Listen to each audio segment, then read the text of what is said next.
Okay guys, welcome to How to DBQ Sample 4. We're using our 10-step guide. One piece of paper, 10 steps. Please make sure you have that one page with double-sided. Have that next to you. A lot of the DBQs are much better. The issues we had this week during office hours, I would say the majority of them never would have happened if the student had the step-by-step guide next to him. That step-by-step guide, I'm taking years of training, videos, reading, research. I'm squashing it down to one page. Use the step-by-step guide. It makes it a lot easier. I have the H.I.P.P sheet next to you as well, please. Okay, I thought this was the hardest DBQ we've done all year. At least, I don't know, I did a lot of pivots, so you're going to see me breaking some of my own rules on this one, but that's a good thing. The 10-step guide and the templates, they allow you flexibility. You know, it's not a math equation. Okay, step 1, this is right from the guide. Read and understand the prompt. That may sound like common sense, but a common mistake is getting away from the prompt or not addressing the entire prompt. You're only addressing part of it. Like this one, the trick here, it says, to what extent did reactions to the political and social order lead to changes in the 20th century? And this happened this week in office hours. A lot of students wrote a pretty good essay. They talked about the political and the social order, the reactions to those things in the 20th century, but they forgot about that one word, extent, and this happens a lot. It wants to know the extent. Don't be Captain Obvious. Don't tell it what it already knows. We know there were reactions to the political and social order, and we know there were changes. It's asking you to what extent, how much, so keep that in mind. I was watching a video, I think it was Marco Learning. The guy said he'll read the prompt 4 times. Keep that prompt next to you while you're doing it. Don't get off topic. If you don't keep reminding yourself about the prompt, what can happen is you get off topic. You don't want your reader to wonder where you're, where are you going with this? What are you talking about? Like, you're here to learn about a DBQ. What if I tell you right now to make traditional carbonara like Roma, you use guanciale, the cheek. You don't use bacon. You use bacon in carbonara, no good, right? Some Italian nona's going to punch you in the face. If that's what I'm talking about in this podcast, you're going to be like, I wanted to learn how to do my DBQ. Why is he talking about pasta? I don't even know what guanciale is. I don't even care, right? That's how a lot of DBQs sound to the readers when you get away from the prompt and you're just talking about a bunch of stuff. It might be true, might be historically accurate, but it's not addressing the prompt. Okay, we only want to read each document once and get away from it. Don't waste a lot of time. College Board says you take about 15 minutes. I'm saying less than 15 minutes. You don't need to memorize these things. Underline what's important. Make little notes to yourself. How do you know what's important? Look at that prompt. What's going to help you argue this prompt? You're not restating the prompt. That's for English class. You're arguing the prompt. So if you want to pause and check out how I did this, I underlined what I think I could use. You're using these documents to support your argument. You don't need to know the entire document. You don't need to know, like Ho Chi Minh. Okay, I know a lot about Vietnam. I took classes out in undergrad, graduate school. I've taught it.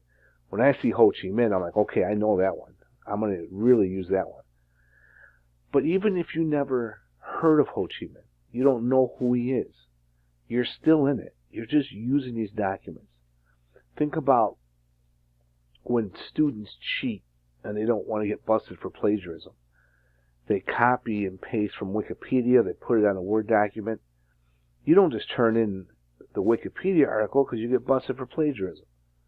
You change it up. You use parts of Wikipedia, then you change it to make it sound like your own words because you don't want to get busted for plagiarism. Think of these documents as 7 little Wikipedia articles that you're using to cheat. You're only going to use little parts of it, just the parts you need. You're not going to quote, you're not going to copy, right? Don't tell them what they already know. They know what's in the documents. But don't get intimidated. Some of you get intimidated. Clement Attlee. If you don't know who he was, I think I mentioned it in the World War II lecture, but if you don't know who he was, you're still fine. So don't worry about it. You don't have to use everything in the document. You don't have to know everything in the document. You're just taking what you need, little pieces here and there. So don't be intimidated by the documents. I'm just underlining what I need because I keep looking at that prompt. Okay, I might use this, I might use this. A lot of the documents, you're going to throw it out, you're going to forget about it. You're not even going to use it. I write little notes to myself real quick. Okay, so now I set myself up so I don't have to reread any of them. It's a waste of time. Bucket my documents. 3 buckets. It's nice if you can go by themes. One thing I noticed is by the time I'm done with my DBQ, I usually don't like the way I bucket it. Now this DBQ for me, I thought was the toughest one we've done this year. I put in documents 1 and 7, the thing on Rwanda. I'm assuming the first one's Rwanda. And the second one definitely is. So that's how I bucketed that one. This bucket, I stuck 4 documents in it because it talked about nationhood. And the 6th one, anti-neocolonialism, a little different. There's only 1 document in bucket 3. So this is not... I knew I was in trouble. This is the way I bucketed these. This DBQ was just... seemed kind of awkward to me. You know about the thesis. Pause that. That's right from your step-by-step guide. I'm going to put another link. It's on Teams if you go to Teams. I put it in our chat too. But I'll put it with this video for you guys as well. Make sure you have the step-by-step guide next to you. Can your thesis pass the T-shaped 3 test? Take a stand. Be specific. An historically defensible claim. Answer the prompt. Establish line of reasoning. Rule of 3. Be aware of the do's and don'ts. That comes from a book from Chris Peak that I have. He's the same guy that made our practice book. And it's other stuff that I've thrown in that I've learned in the last couple of years. Here's my template for thesis. Let the template do the work for you. Right here, right above. Green highlight. The template can do the work for you. So you write down specific historical evidence such as. So I'm addressing a lot of these things in T-shaped 3 that I need to have a good thesis, right? Then we're going to write our rule of 3. Then we're going to put proves that, tie it back to the prompt, argue the prompt, because, and we're going to take our stand. Now this template gives a lot of flexibility, as you're about to see, because I'm about to break my own rules a little bit. Depending on the documents, depending on the prompt, depending how much you know about what this DBQ is about is going to affect how you use the template. So I'm throwing an option on this DBQ. So here's my template. Here's the option. If I have some documents that are a counter argument, I can throw them at the end. So we're not going for complexity. We're not trying to get the unicorn point. We don't care about the unicorn point. At least one College Board member I talked to said, I heard the numbers are low, like 1.7 to 2% of all of the essays get the unicorn point. I mean, forget about it. So we're not going to stress. But I'm about to contradict myself because we're going to have a complex thesis. But it's not because I'm going after the unicorn point. It's because those documents are different than the other ones. So in order for me to have a rule of 3, chicken foot, where I use one thing out of each bucket, I'm going to have a counter argument because that's what the document dictates to me. I'm not going for the unicorn point. I just want my thesis to make sense. So for me to categorize that first bucket is going to be a however, and I'm going to have a second sentence. Now ideally they want you to have 1, but you can have 2. They're fine with that. Just don't have more than 2. So I'm going to use my template. If you use a template, it does so much of the work for you. Let the template do the work. You don't have to think about it so much. Specific historical evidence such as. Now, usually we start with bucket 1, right? Well, bucket 1 is a counter argument. So I'm going to bypass bucket 1 right now. I'm going to start with bucket 2, so we're breaking the rule. Communist rule in North Vietnam, that came out of bucket 2, and anti-neocolonialism in Ghana, that came out of bucket 3. There's only one document. Proves that, where did I get that from? The template. Proves that colonial reactions of the political and social order set by colonizers. This is me tying it back to the prompt. See the language, social order, political, social order, addressing the prompt, was rebellious and led to extensive changes. So I'm addressing the extent in the 20th century. 20th century is in the prompt. I'm staying on point. My thesis is addressing the prompt.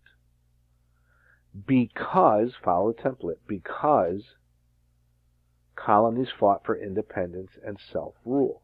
That's part of my stand.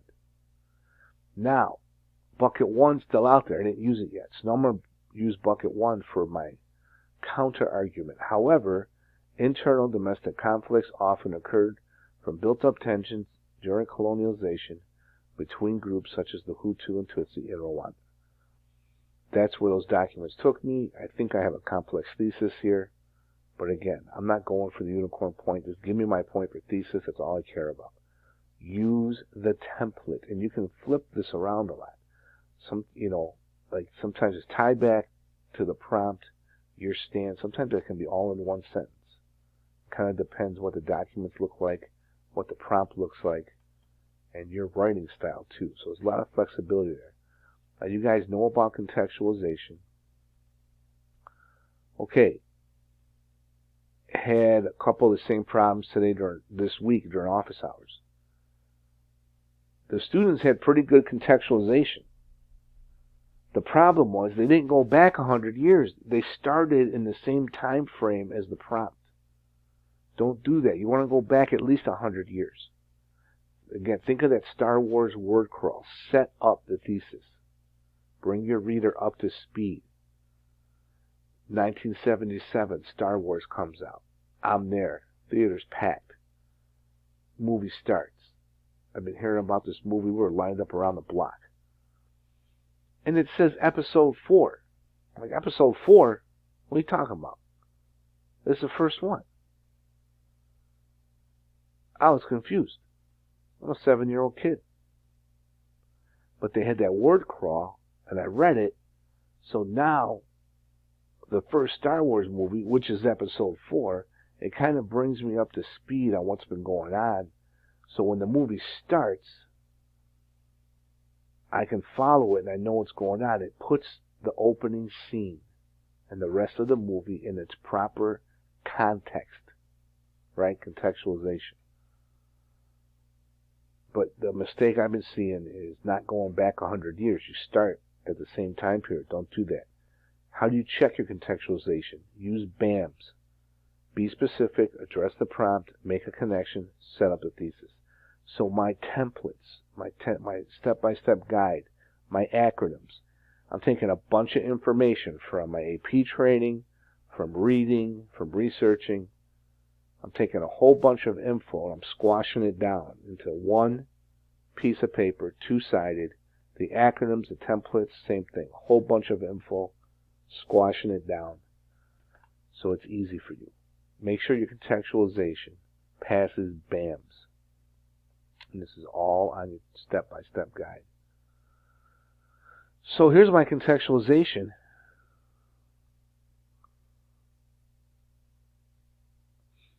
Read it. Notice I put 19th century. Specific historical evidence such as, right? I'm spelling it out for him. This 10-step guide is aggressive. We're not asking for the points, we're taking them.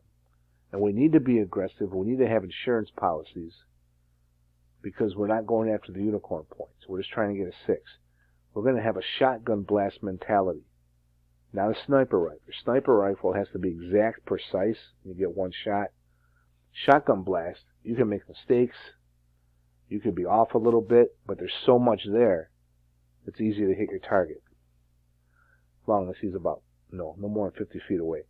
But if you notice in here, I'm addressing the prompt, and I'm using outside evidence, right? Crown jewel, India.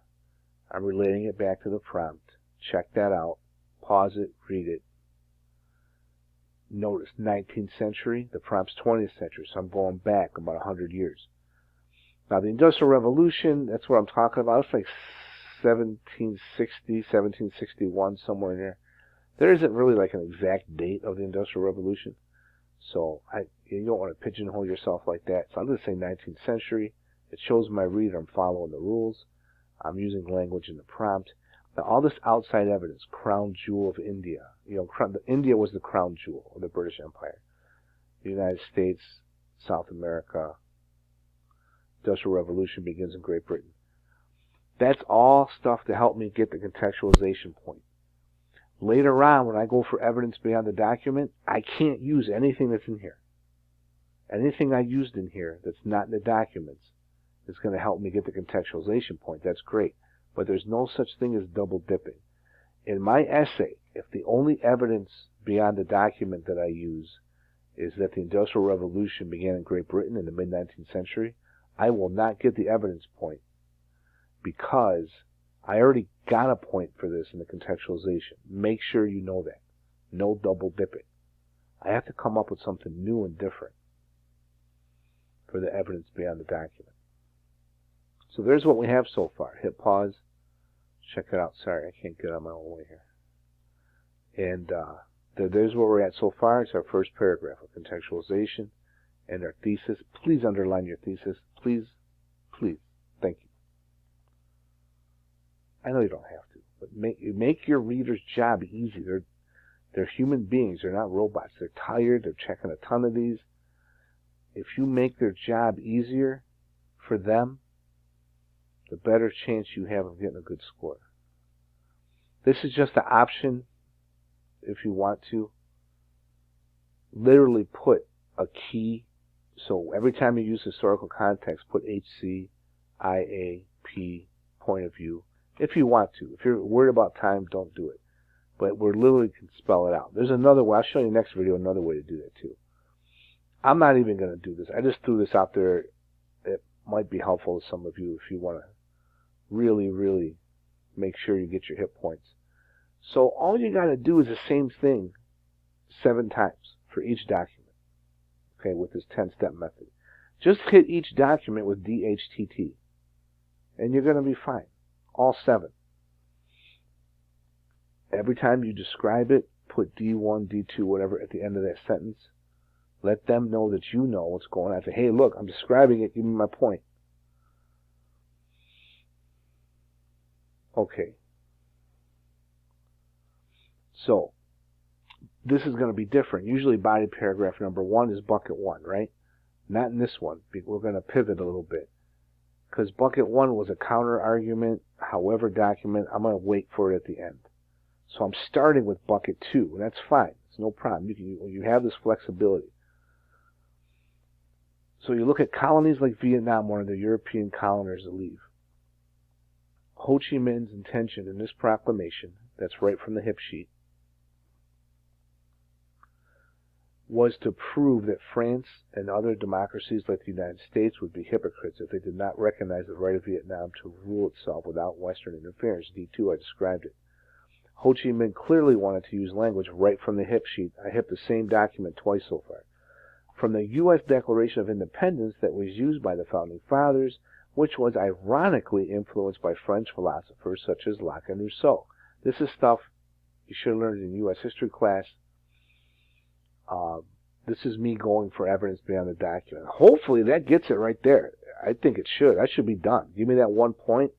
Really, I should be done with evidence beyond the document right there. I didn't mention it in my contextualization. I'm not double dipping. It's not in any of the documents. That should do it. But again, we have a shotgun blast mentality. I'm going to give them, they want 1, I'm going to give them 4 or 5, right? Okay, Ho Chi Minh hoped to use, that's the 3rd time I hipped it. Or I'm really overkilling this one. This irony to expose the hypocrisy of French imperialism, D2, I described it again. I only need to describe it once. for it to qualify. I'm gonna describe it again, bro. Shotgun blast. Maybe you missed the first one. Maybe you didn't like the first one. From his perspective, this is the fourth time I HIP. I usually never do this. I HIP this thing 4 times, the same document. French occupation of Vietnam was a complete contradiction of the values the French Republic was founded upon. That could get me evidence by a document. Therefore, now where am I using therefore? It's in the template right here. Let the template do the work for you.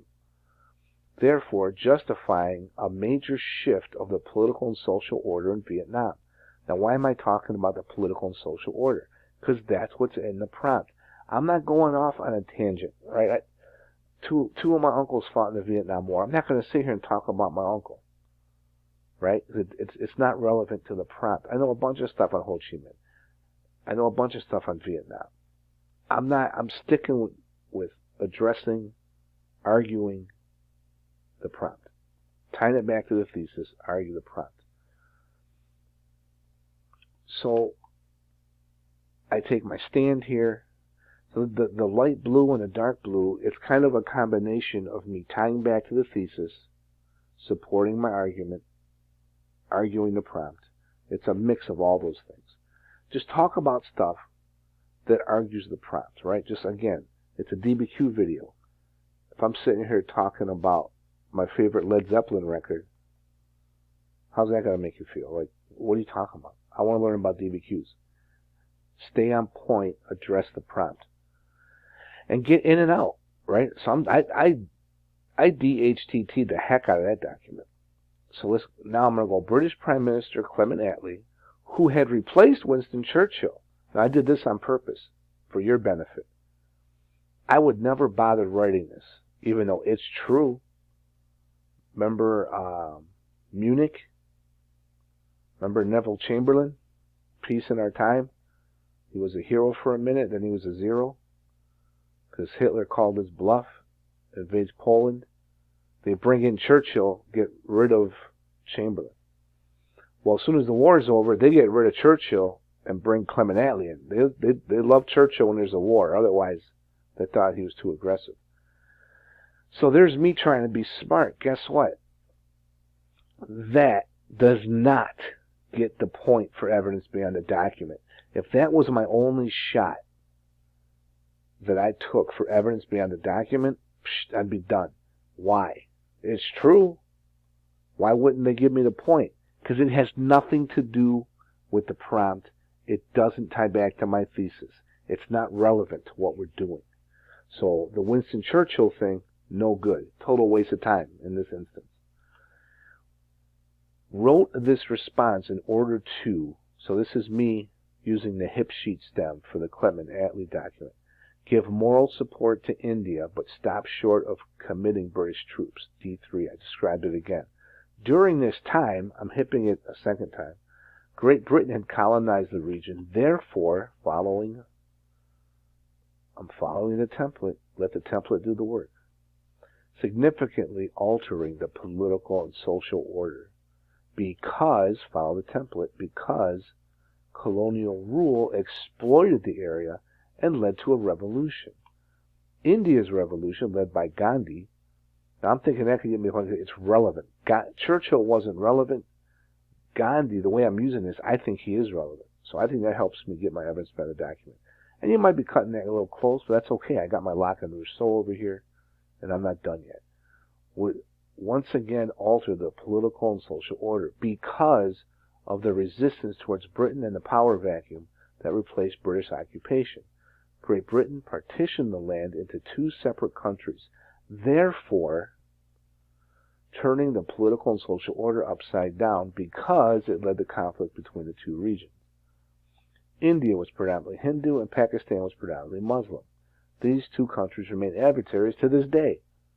So there's more evidence beyond the document. I think I got the point. Maybe they like one more than the other, but that's, again, shotgun blast. I gave them a bunch. I should be done with evidence beyond the document, really. Okay, so now, for the rest of the essay, you just do the same thing. Every document, hit it with DHTT. As you noticed, I might hit that same document. I might run it through 2 times, 3 times, 4 times. I ran that first one through HIP 4 times. Just, again, shotgun blast. Give them a lot. Really, we're pretty much done. I showed you the format. Do the same thing 7 times. That's it, right? We don't want the video to be 2 hours long. Read the rest of that. Look at the color coding. I'm just doing the same thing over and over for all 7 documents. Once you learn how to do DHTT to 1, you can do it to all of them. Now, the other nice thing about this pivot that I did, is usually we have 3 body paragraphs, right? Bucket 1 is body paragraph 1. Bucket 2 is body paragraph 2, etc. This one we pivoted. I'm only going to write 1 more paragraph and I'm done. Now, I forgot to mention this in the first paragraph. Your topic sentence for each paragraph should come from the thesis. So in that thesis, we kind of have rule of 2 instead of rule of 3 because of the however, the counter argument of bucket number 1. Make sure I'm tying this back to the thesis. You don't want to drop a fact in the thesis and then never mention it again. The thesis should dictate what your topic sentence is. So starting this 3rd and last paragraph, I'm using buckets 2, and then I'm going to finish. I'm going to use bucket 2, and then I'm going to finish with bucket 1 because bucket 1 is the counter argument.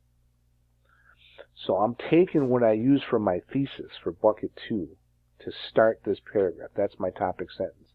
And I'm just doing the same thing. DHTT. There's only 1 document in bucket 2.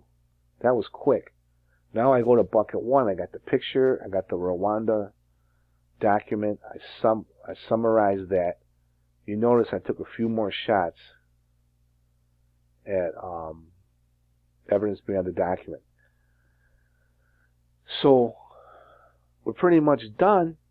And now this is my, we're going to do a little slick move here, a little bit of a hack.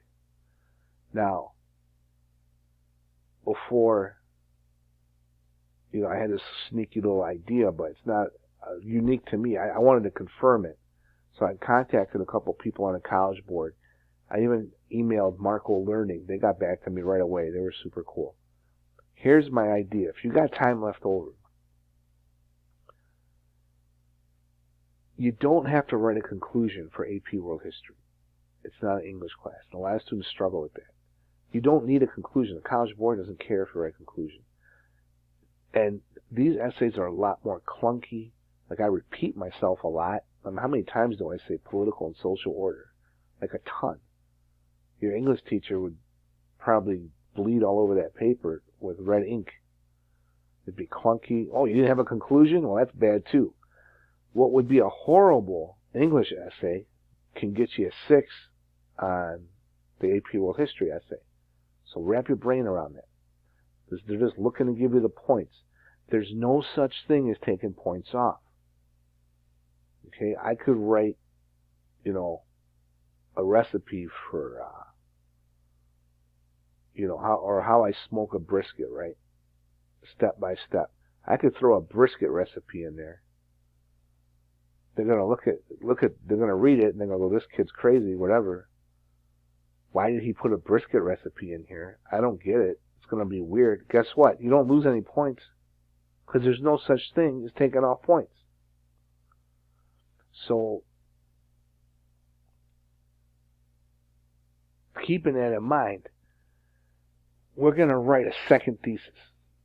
We're going to take a second shot. And this is where I contacted some people just to make sure. I took a bunch of shots with the HIP sheet. I took multiple shots describing it. I describe a document 2 or 3 times. I really only need to do it once.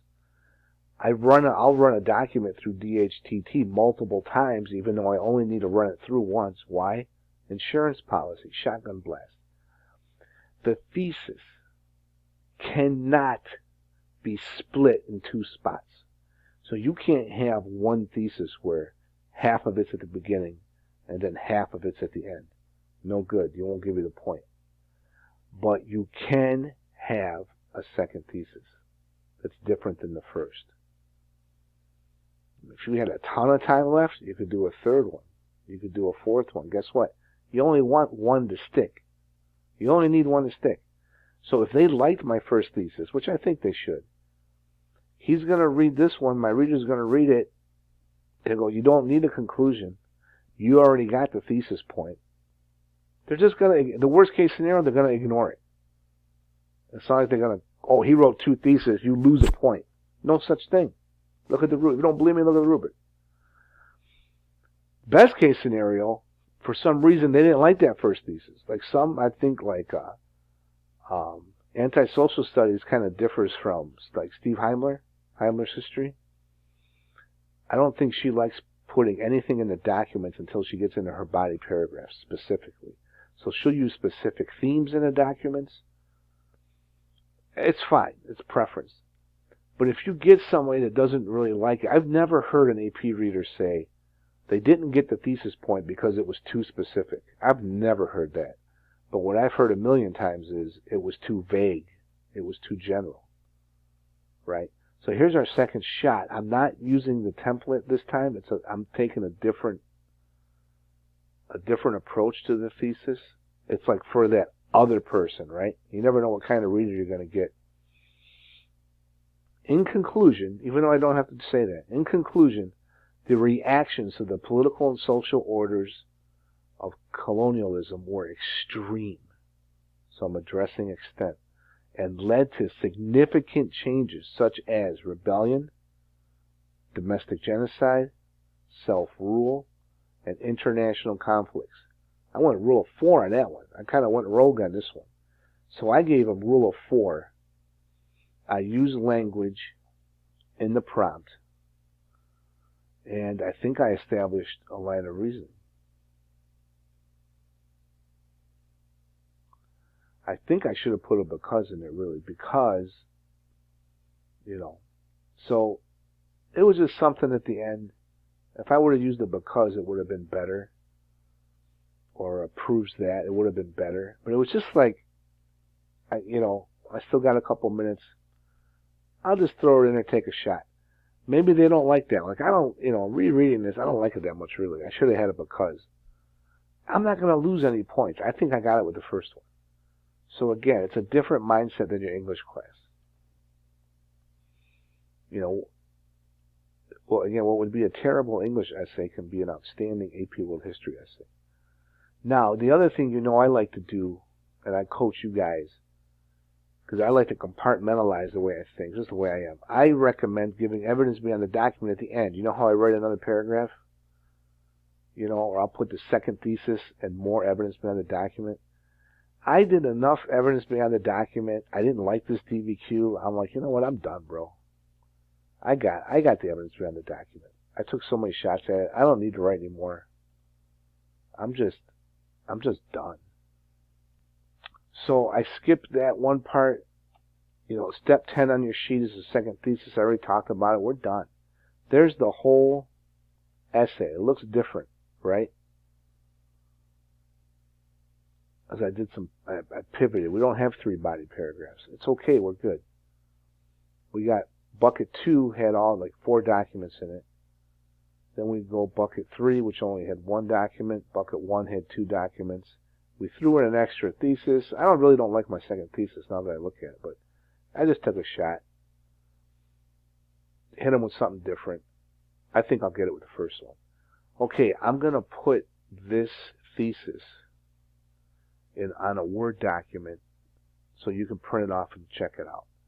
I'm also going to put the 10-step guide underneath this video and the H.I.P.P sheet and the College Board rubric.